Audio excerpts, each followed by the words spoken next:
नमस्कार. मल्हार टीव्हीच्या सकाळच्या बातमीपत्रामध्ये आपलं स्वागत. मुंबई मांडवा रोरो बोटीने प्रवास करत असताना एक प्रवासी मांडवाजवळील समुद्रामध्ये पडला आहे.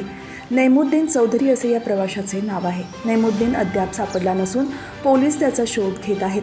सकाळच्या सुमारास रोरो बोट मुंबईहून मांडव्याला यायला निघाली होती. बोट मांडव्याजवळ आली असता या बोटीतून प्रवास करणारा नैमुद्दीन चौधरी समुद्रात पडला. या घटनेची माहिती मिळताच रायगडचे पोलीस अधीक्षक सोमनाथ घारगे यांच्या आदेशानुसार अलिबाग उपविभागीय पोलीस अधिकारी अरुण भोर, मांडवा पोलीस ठाण्याचे प्रभारी अधिकारी सहाय्यक पोलीस निरीक्षक गोविंद पाटील आणि मांडवा पोलीस ठाण्यातील त्यांचे सहकारी मांडवा बंदर येथे पोहोचले. शासकीय स्पीड बोट, खासगी स्पीड बोट आणि स्थानिक मच्छीमारांच्या 6 बोटी घेऊन मांडवा बंदर परिसरात नैमुद्दीन चौधरी यांचा शोध घेण्यास सुरुवात केली. तो अद्याप सापडला नसून पोलीस त्याचा शोध घेत आहेत.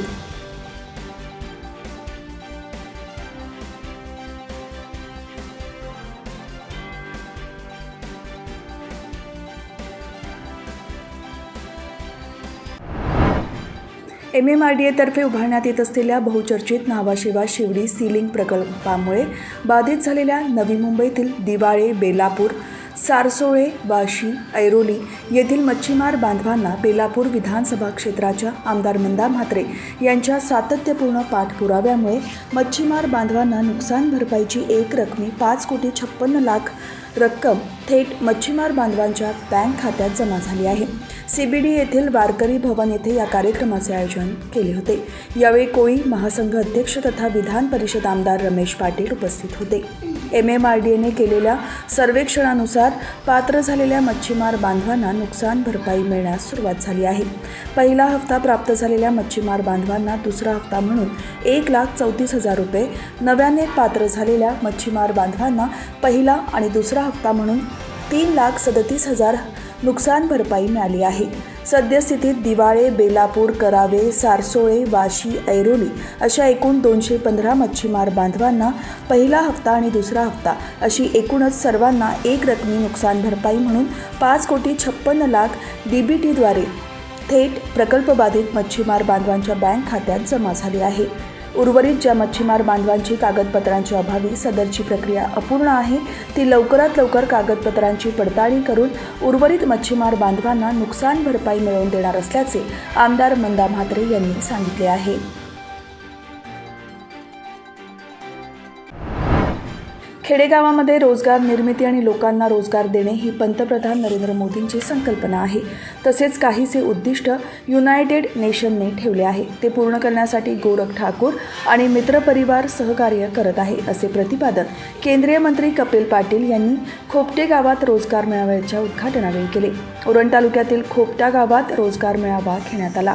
गावातील या पहिल्या भव्य रोजगार मेळाव्याचे आयोजन खोपटे गावातील भाजपचे युवा कार्यकर्ते गोरख ठाकूर यांच्या वतीने तसेच एकलव्य फाउंडेशन आणि भाजप खोपटे यांच्या सहकार्याने आयोजित करण्यात आले होते.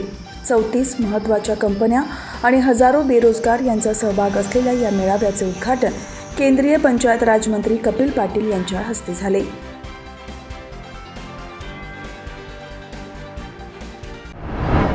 सध्या मुरुड आगाराला विविध समस्येने घेरले आहे. या समस्या संपुष्टात येऊन प्रवासी वर्गाला दिलासा मिळावा यासाठी पद्मदुर्ग व्यावसायिक संघटनेचे अध्यक्ष अरविंद गायकर यांनी स्थानिक आमदार महेंद्र दळवी यांच्याकडे निधीची मागणी केली आहे. यासाठी गायकर यांनी आमदार दळवी यांच्या निवासस्थानी भेट देऊन निवेदन दिले आहे. मुरुड आगारामधून स्थानिक नागरिक यांच्यासह परदेशी नागरिक सुद्धा प्रवास करत असतात. मुरुड आगारातील काँक्रीट रस्ता हा गेले कित्येक वर्ष प्रलंबित आहे. हे काम काही केल्या मुरुड आगाराला पूर्ण करता आलेले नाही. मुरुड आगाराच्या मुख्य प्रवेशद्वाराजवळ मोठा खड्डा तसेच सर्वच भागात खड्डे पडलेले आहेत. या आगाराचे संपूर्ण काँक्रिटीकरण करण्यासाठी आमदार दळवी यांनी निधी प्राप्त करून द्यावा अशी मागणी गायकर यांनी निवेदनाद्वारे केली आहे. राज्यातील सर्व आदिवासी संघटना आणि आदिवासी समाजाने धनगर समाजाचा अनुसूचित जमाती प्रवर्गात समाविष्ट करून घेण्यास विरोध केला आहे. धनगर समाजाला आदिवासी अनुसूचित जमातीमध्ये समाविष्ट करू नये यास्तव संघर्ष आदिवासी सामाजिक संघटनांनी जनआंदोलन छेडण्याचा इशारा दिला आहे. कर्जत तालुक्यातील आदिवासी भागात काम करणाऱ्या संघर्ष आदिवासी सामाजिक संघटनेने धनगर समाजाचा अनुसूचित जमाती गटामध्ये समावेश करू नये यासाठी या संघटनेकडून जिल्ह्यातील सर्व शासकीय अधिकाऱ्यांना निवेदन देण्यात येत आहे। संघर्ष आदिवासी सामाजिक संघटना यांच्या माध्यमातून आपल्या मागणीचे निवेदन कर्जत तहसीलदार डॉक्टर शीतल रसाळ यांना सादर केले। यावेळी संघर्ष आदिवासी संघटनेचे संस्थापक राम बांगारे, अध्यक्ष तुकाराम वाघ, उपाध्यक्ष लक्ष्मण पाटील यांच्यासह पदाधिकारी आणि सदस्य उपस्थित होते।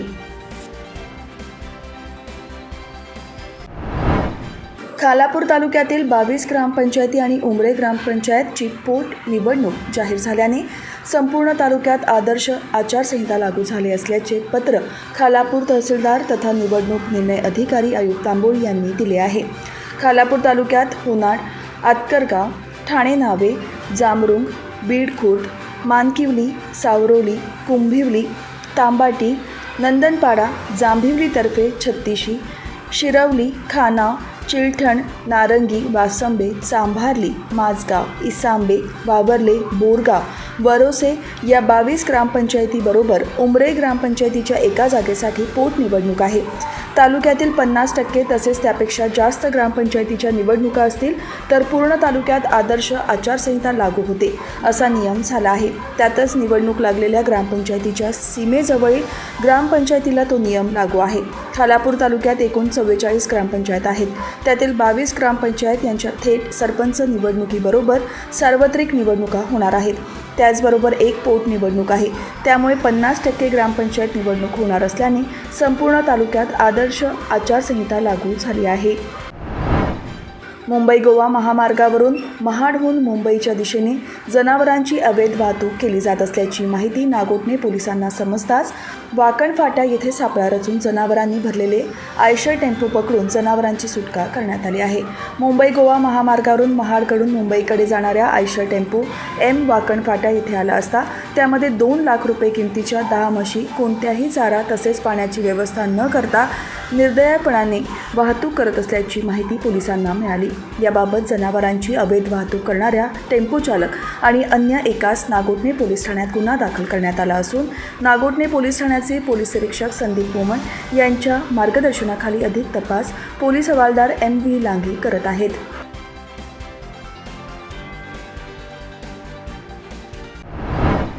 ITMS प्रणालीच्या कामासाठी मुंबई-पुणे द्रुतगती मार्गावर आज पुन्हा विशेष ब्लॉक घेतला जाणार आहे।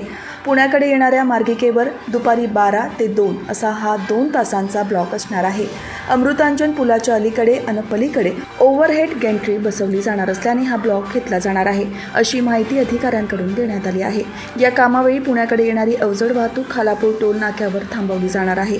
तसेच हलकी वाहतूक जुन्या मुंबई-पुणे मार्गाकडे वळवण्यात येणार आहे। मात्र मुंबईकडे जाणारी वाहतूक सुरळीत सुरू असणार आहे याची नोंद घेण्याचे आवाहन करण्यात आले आहे।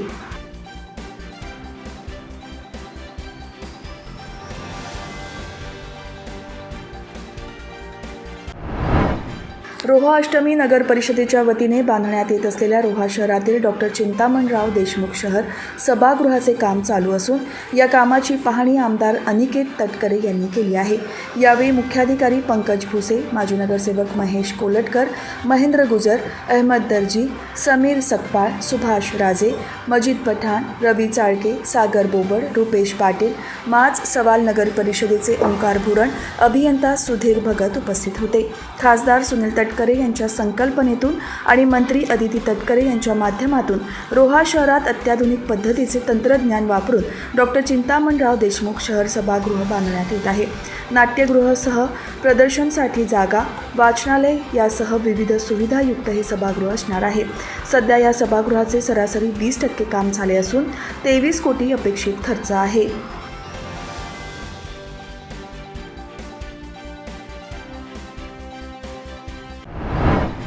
महाविजय 2024च्या अनुषंगाने भारतीय जनता पक्षाचे प्रदेशाध्यक्ष चंद्रशेखर बावनकुळे यांचा उद्या पनवेलमध्ये संघटनात्मक दौरा होणार असल्याची माहिती भाजपचे उत्तर रायगड जिल्हाध्यक्ष विनाश कोळी यांनी मावळ लोकसभा मतदारसंघ निवडणूक प्रमुख आमदार प्रशांत ठाकूर यांच्या प्रमुख उपस्थितीत आयोजित करण्यात आलेल्या पत्रकार परिषदेत दिली। शहरातील मार्केट यार्ड येथे झालेल्या या पत्रकार परिषदेस भाजपचे पनवेल तालुका मंडळ अध्यक्ष अरुणशेठ भगत, उत्तर रायगड जिल्हा सरचिटणीस नितीन पाटील, दीपक बेहरे, ॲडव्होकेट प्रकाश बिनेदार, चारुशिला घरत, तालुका मंडळ सरचिटणीस राजेंद्र पाटील, भूपेंद्र पाटील उपस्थित होते. अविनाश कोळी यांनी पुढे माहिती देताना सांगितले की भारतीय जनता पक्षाच्या वतीने आगामी लोकसभा निवडणुकीकरिता संपूर्ण देशभरात महाविजय 2024 अंतर्गत लोकसभा मतदारसंघाची बांधणी सुरू आहे. आगामी निवडणुकीसाठी भाजपने राष्ट्रीय पातळीवर 400+ तर महाराष्ट्र राज्यात 45पेक्षा जास्त जागांवर विजय मिळवण्याचे उद्दिष्ट केले आहे. त्या अनुषंगाने भाजपचे प्रदेशाध्यक्ष चंद्रशेखर बावनकुळे यांचा महाराष्ट्रातील सर्व लोकसभा मतदारसंघात प्रवास सुरू आहे. त्यातील एक भाग असलेल्या 33 मावळ लोकसभा मतदारसंघात बुधवारी त्यांचा दौरा होणार असून त्यांच्या या दौऱ्याच्या अनुषंगाने विविध कार्यक्रमांचे आयोजन करण्यात आले असल्याचे सांगितले.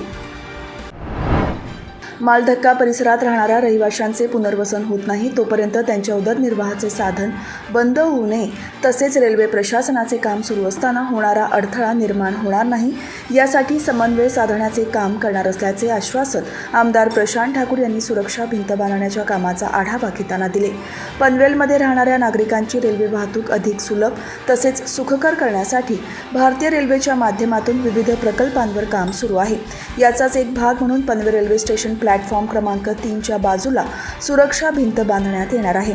या कामाचा आढावा भाजपचे मावळ लोकसभा निवडणूक प्रमुख आमदार प्रशांत ठाकूर यांनी सोमवारी अधिकाऱ्यांसह घेत कामाची पाहणी केली. या भेटीदरम्यान आमदारांनी रेल्वे प्रवाशांशी संवाद साधून त्यांच्या समस्या जाणून घेतल्या आणि त्यावर तोडगा काढण्याचे आश्वासन दिले.